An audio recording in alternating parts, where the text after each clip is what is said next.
Assalamualaikum warahmatullahi wabarakatuh. Apa kabar teman-teman semua? Semoga teman-teman dalam keadaan baik-baik saja tentunya. Semoga teman-teman dilimpahkan rezeki dan diberi kesehatan selalu. Untuk teman-teman jangan lupa like, komen, subscribe, dan tekan tombol loncengnya. Kembali lagi dengan kami, Sultan Prabu, dalam segmen Cerita Mistis Pendakian. Udara kurasakan semakin dingin. Angin tiba-tiba menampar-nampar wajahku dengan kencang. Aku terkejut mendapati kakiku terendam air yang mengalir dan bersamaan telingaku dibanjiri suara-suara yang memekakan telinga. Mataku membelalak ngeri ketika menyadari apa yang ada di depanku. Curug Seribu. Seluruh tubuhku langsung menggigil ketakutan dan kedinginan. Kepalaku mendadak pusing menyadari kenyataan yang membingungkan ini. Tubuhku limbung akibat disorientasi mendadak. Aku mendongakkan kepala, menatap air yang jatuh dengan deras di depanku. Kolam utamanya diselubungi kabut putih tebal yang bergulung-gulung. Seperti mimpi, aku tak percaya dengan apa yang aku lihat. Devi masih terus berjalan tanpa berhenti menuju derasnya air terjun. Aku berteriak memanggil namanya dengan panik. Lagi-lagi suaraku tercekak. Dengan rasa tak berdaya, aku hanya mampu menatap Devi yang berjalan menapaki batu-batu belah, lalu masuk kolam. Air langsung merendam tubuhnya, selutut, sepinggang, hingga dia hilang di tengah kabut dan gemuruh air terjun. Aku mundur. Ketakutanku berkali-kali aku jatuh terantuk batu. Dengan nafas memburu, aku meraba-raba jalan di tengah kegelapan. Gemuruh air terjun semakin membuatku gugup untuk buru-buru menjauh. Lalu telingaku menangkap suara-suara aneh dari kolam di belakangku. Aku menguatkan hati dan berkali-kali berbisik, "Jangan nengok, jangan nengok." Suara kecipak-kecipuk itu semakin lama kian riuh ketika di antara keriuhan itu terdengar teriakan, "Perempuan minta tolong." Refleks aku menoleh. Apa yang aku lihat seakan-akan mengerikan. Darah dari tubuhku seketika.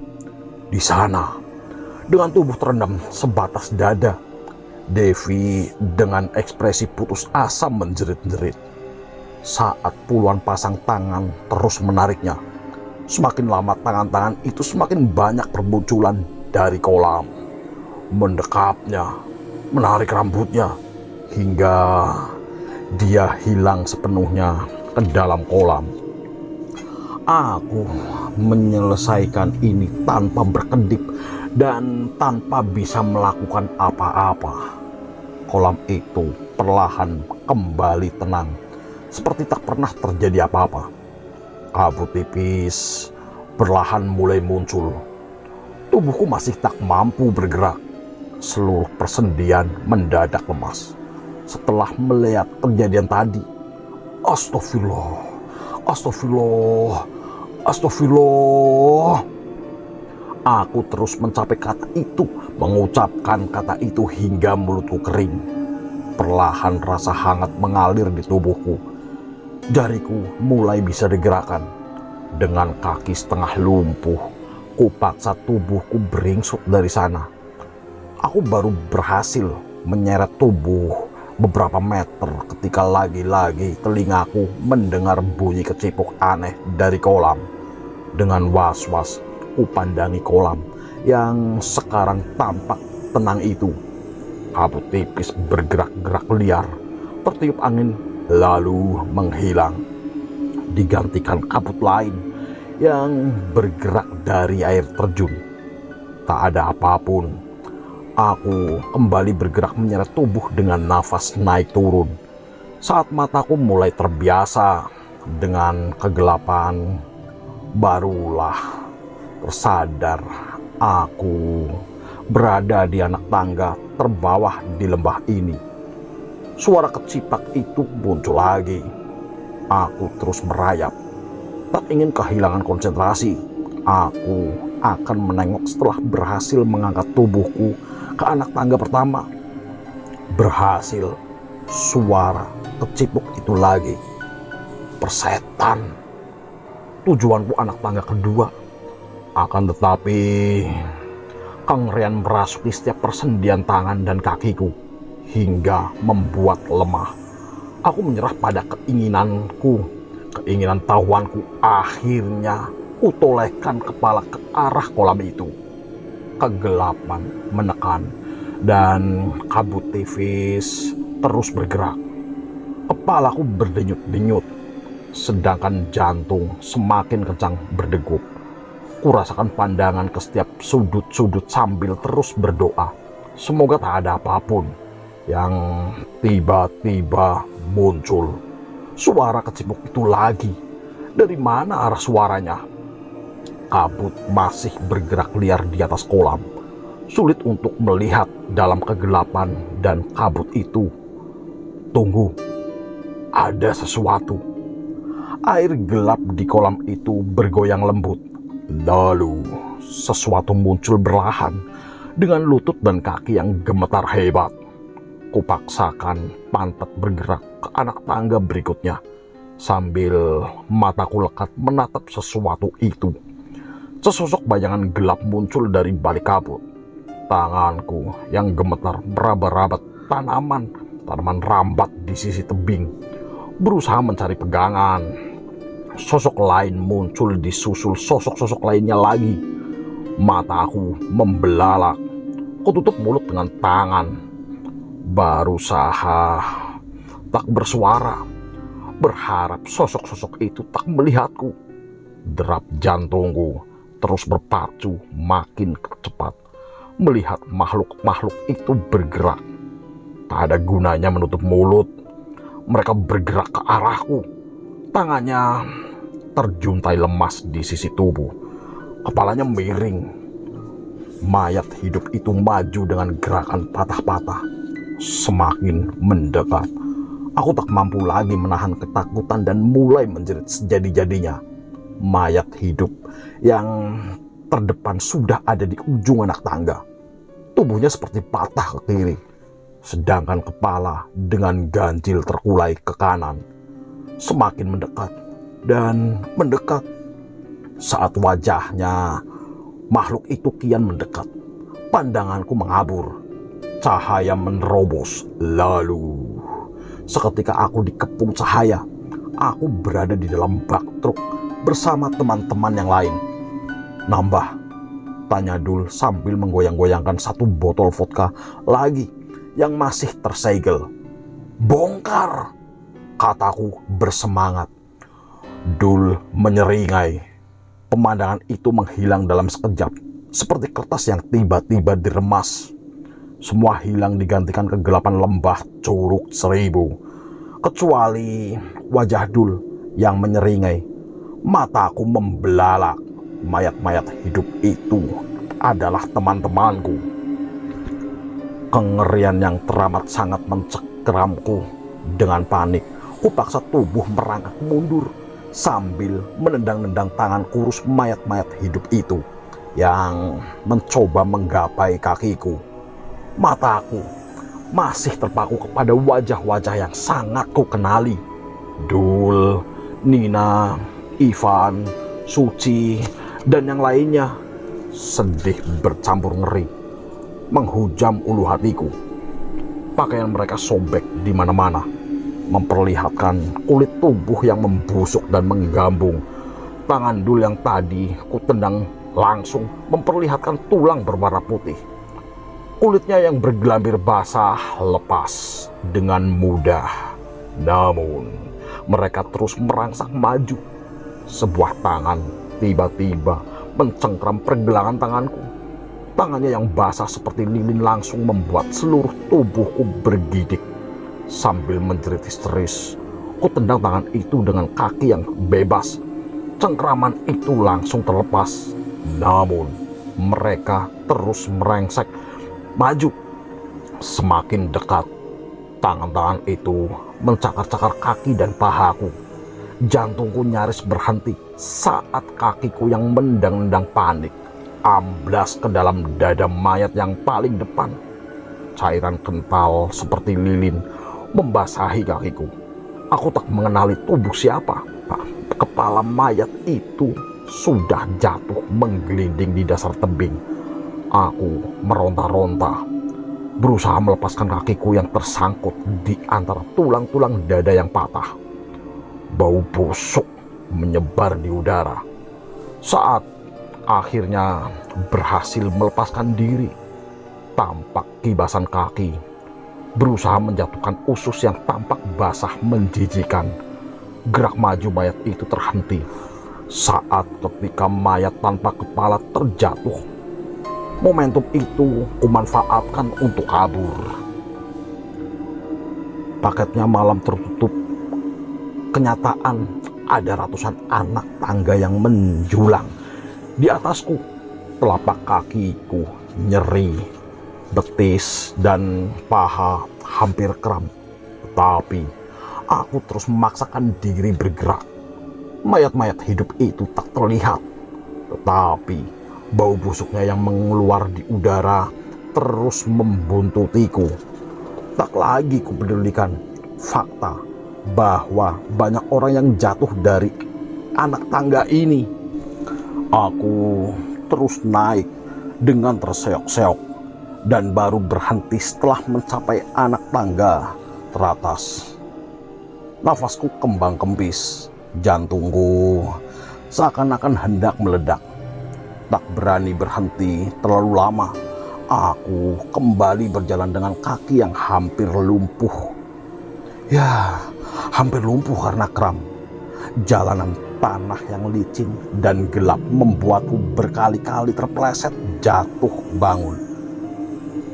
Sempitnya jalur membuatku lebih sering berjalan memepet tebing, karena walau tak terlihat tertutup gelap, aku tahu jurang menganga di sebelah kiriku. Akar-akar yang mencuat di sepanjang dinding tanah kerap menyayat tubuh bagai kananku. Sementara itu, angin menabrak sisi lainnya, membuat jariku kebas. Walau udara dingin, tetap dengan paru-paru yang bekerja ekstra membuat tubuhku serasa terbakar. Tiap kali ingin berhenti untuk mengistirahatkan kaki yang tak mau berhenti gemetar, bau busuk langsung menyerap, memaksaku kembali bergerak. Berkali-kali kucubit dan kutampar-tampar pipi, berharap ini hanya mimpi. Akan tetapi seketika terasa nyata. Gerimis turun lagi, tubuhku semakin menggigil. Pandangan mulai berkunang-kunang saat menatap sebuah batu besar di atasku. Tak boleh berhenti sebelum mencapai batu itu. Aku berbisik menguatkan diri.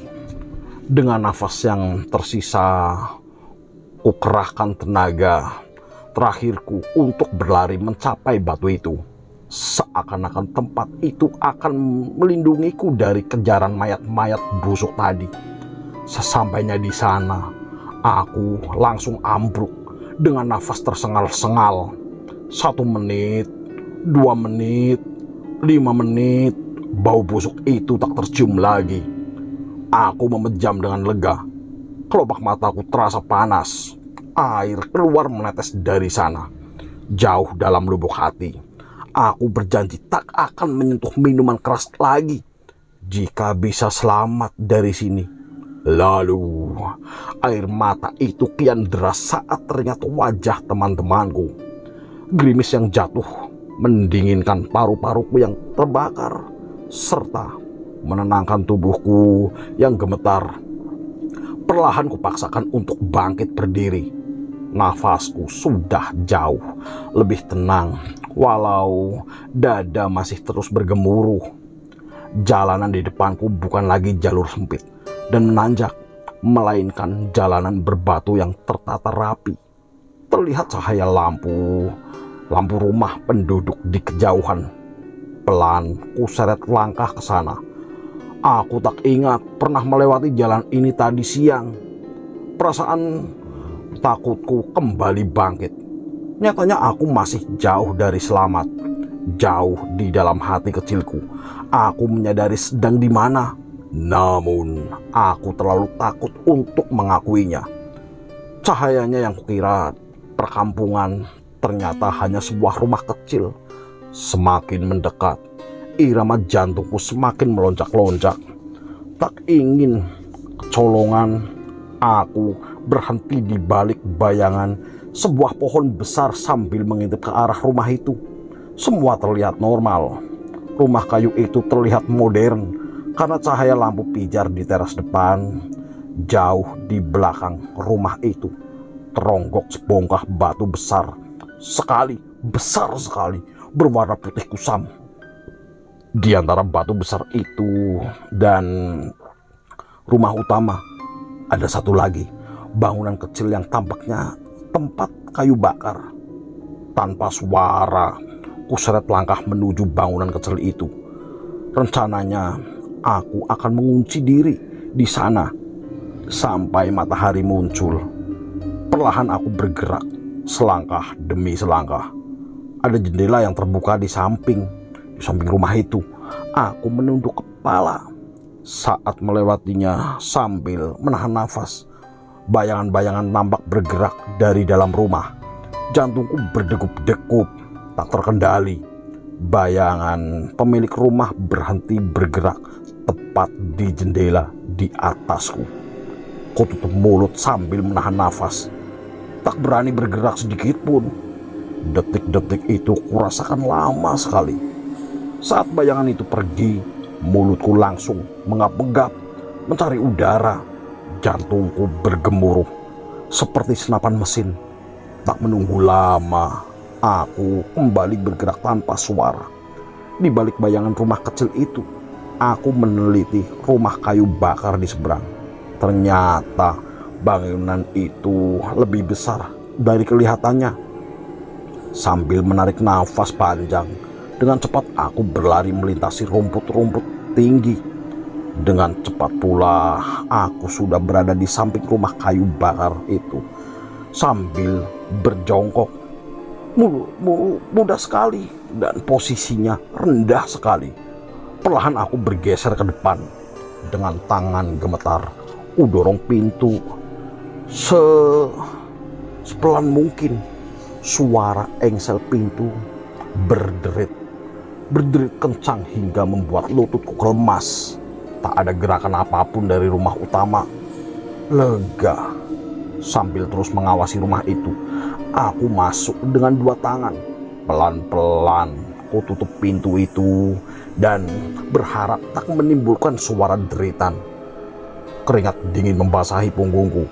Nafasku megap-megap akibat terlalu lama menahan nafas. Ruangan itu ternyata hangat.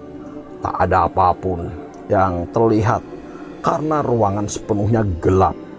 Jariku yang gemetar hebat kesulitan mengambil korek dari kantong celanaku. Perlahan ku luruskan kaki untuk memudahkan merogoh korek sialan itu.